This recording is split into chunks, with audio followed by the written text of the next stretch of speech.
Avant les élections européennes toutes proches désormais, Thierry me demande si je peux faire un tirage de cartes au sujet de l'un des très nombreux partis, enfin du moins des listes, sur l'une des très nombreuses listes qui vont être proposées aux électeurs. C'est la liste, alors je vais le dire à la façon anglo-saxonne, puisque c'est écrit en anglais, Free Palestine.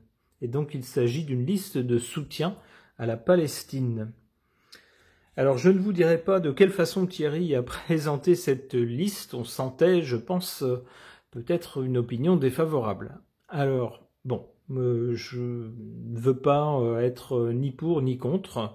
On va voir ce que les cartes vont en dire. D'ailleurs, le but n'est pas de faire dire aux cartes ce qu'on a envie qu'elles disent, mais plutôt d'interpréter le scénario qu'elles semblent dérouler, ou ce qu'elles semblent dire sur le sujet. Donc au sujet de cette liste, Free Palestine, j'interroge le tarot de Marseille.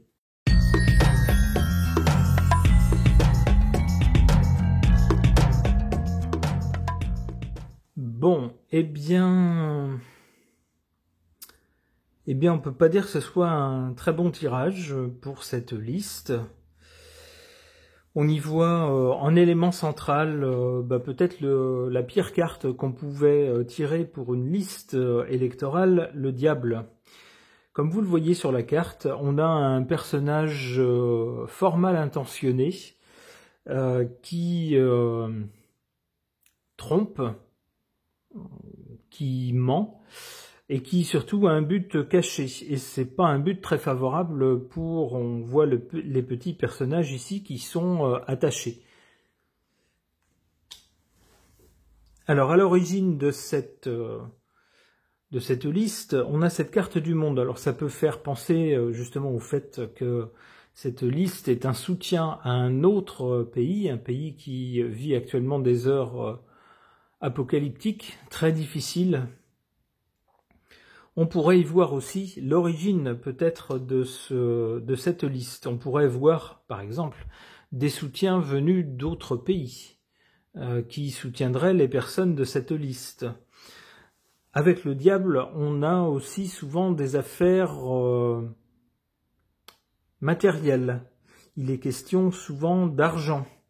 Alors, peut-être devrait-on se pencher sur les financements de cette liste, par exemple, ou des personnes qui se présentent. Avec le diable, ça semble promettre des découvertes dignes d'intérêt, on va le dire comme ça. Du côté du résultat ou du but, avec l'impératrice, le but est bien de récupérer du pouvoir, et de récupérer du pouvoir au niveau européen. Avec l'impératrice, évidemment, on y voit une personne qui ressemble beaucoup sur son trône, ici, à l'actuelle Pustula, vous savez, cette dame qui vend des layettes. On a donc bien la relation, les cartes sont très parlantes dans ce sens-là.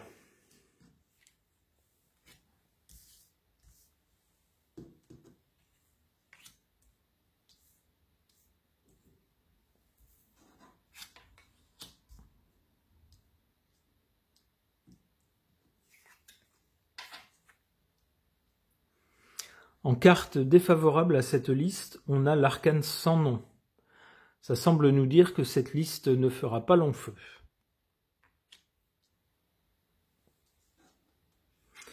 En carte positive pour cette liste, cette carte du pape qui fait bien référence à une religion au premier degré, et puis de façon plus large à toute une idéologie qui est prêchée et que des gens écoutent. Des gens s'inspirent de ces valeurs qui sont prêchées par des gens peut-être plus expérimentés, qui semble-t-il, si on se fie à ce qui est représenté sur la carte, cherchent à atteindre des jeunes. La carte est en position favorable, il semblerait que ça fonctionne.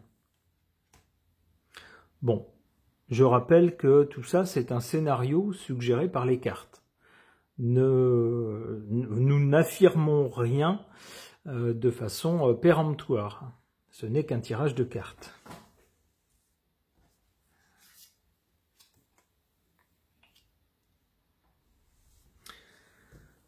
Alors, du côté de l'avenir, donc, ou du résultat, ou du but, il y a bien avec l'impératrice, en tout cas, la volonté de parvenir à un siège de pouvoir. Hein. On veut conquérir le pouvoir.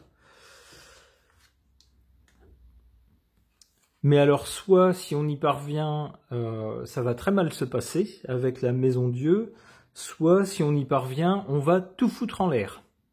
Tout. Faire, j'allais dire, faire exploser le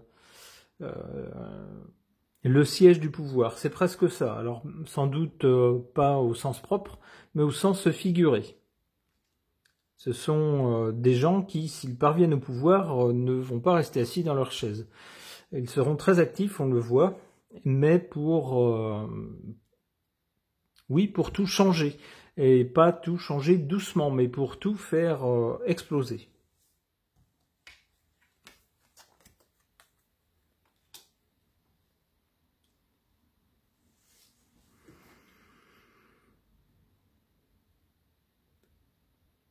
La Lune semble se rapporter aux populations, c'est comme ça que je la comprends, cette carte, dans ce contexte.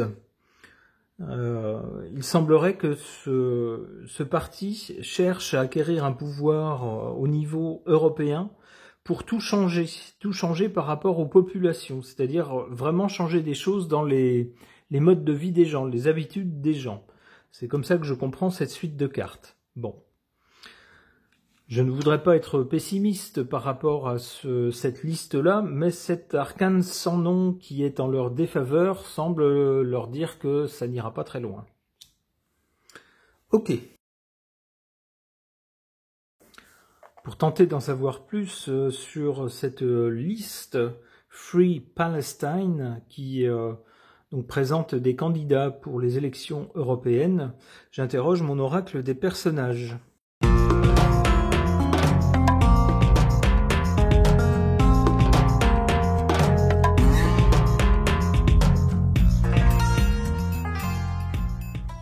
Du côté de l'origine, on a cette carte de la personne qui est zen, c'est-à-dire que avant d'en arriver au stade présent où on constitue une liste pour des élections, il a fallu aux personnes qui le souhaitaient prendre leur mal en patience et être zen, c'est-à-dire entre autres être patient, bien prendre en compte tout ce qu'il y a dans le jeu politique, ne pas s'énerver inutilement, ne pas griller ses chances avant de pouvoir se présenter, ne rien faire qui puisse jouer en défaveur justement de la liste à venir.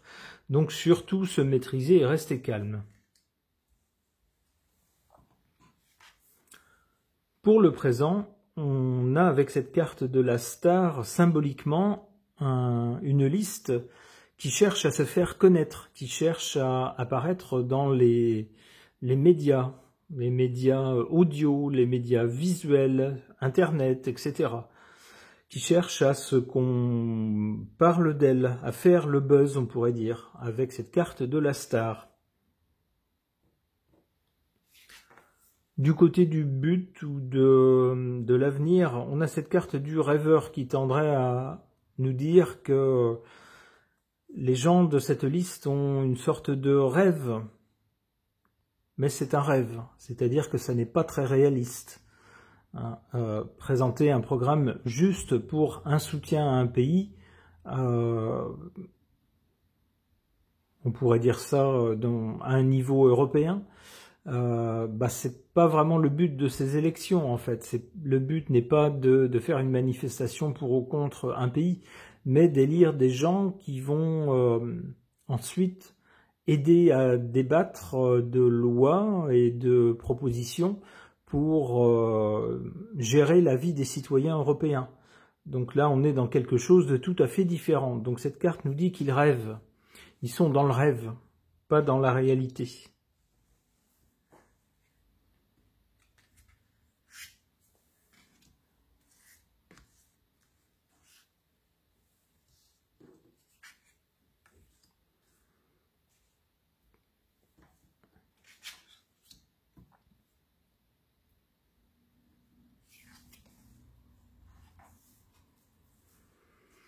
en leur défaveur cette carte du professeur, c'est-à-dire ce qui joue en leur faveur, c'est ce côté didactique, ce côté je vais trouver les gens et puis je leur dis mais vous savez qu'il se passe ceci, mais vous savez qu'il se passe cela, vous pouvez agir, vous pouvez faire ceci, vous devriez faire ceci, ça ferait...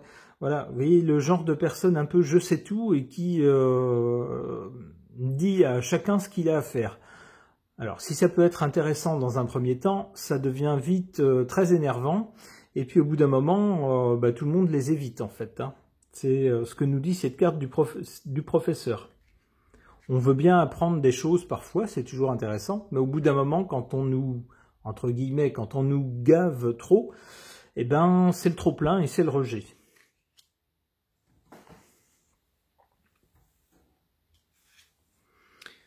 En carte favorable, on a cette carte de l'ermite qui semble nous dire que dans ce mouvement, il y a des gens qui sont prêts à une traversée du désert pour parvenir à leur but. Il n'y a pas que des stars ou que des opportunistes, il y a aussi des gens qui sont déterminés, qui ont des valeurs authentiques et qui entendent les porter autant que faire se peut grâce à cette élection.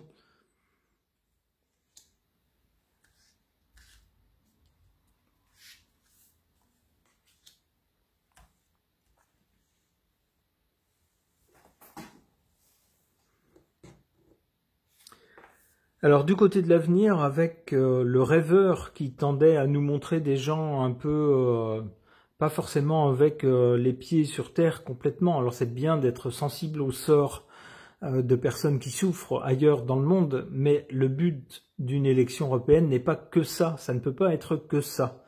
D'où ici un côté un peu rêveur. Là-dessus, on a cette carte de la Sainte qui nous dit... Donc altruisme, bonté, dévouement, une personne qui s'oublie dans la dévotion aimante aux autres, mais aussi on nous dit que son amour des autres en fait une proie facile, d'autant plus qu'elle trouve des excuses aux abus. Alors, on peut penser ce qu'on veut de la situation au Proche-Orient, je ne prendrai pas parti ni pour les uns ni pour les autres. Bon, on est tous pareils, et quelles que soient nos obédiences, on a forcément tendance à prendre parti pour le plus faible ou pour celui qui subit le plus de pertes, par exemple.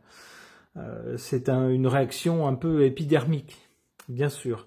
Alors ici, avec la Sainte, on nous dit attention, attention, il faut aussi se méfier des bons sentiments.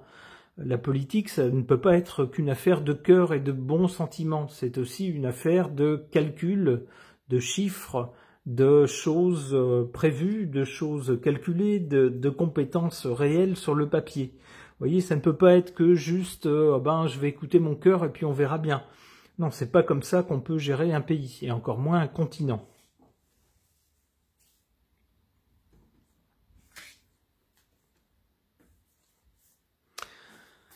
Enfin, pour peut-être clore ce tirage, du côté de l'avenir et toujours pour cette liste, on a au final ce personnage du rebelle, c'est-à-dire quelqu'un qui reste d'une façon ou d'une autre à l'écart, à côté des autres partis, des autres listes, et qui est vraiment différent, et qui, d'une façon ou d'une autre, n'arrive pas à s'intégrer au jeu général des autres listes, une liste qui reste vraiment à part. Il semble ici, du côté de l'avenir, que cette liste restera de toute façon un peu à l'écart, un peu à part. Ce tirage est maintenant terminé, merci de l'avoir suivi.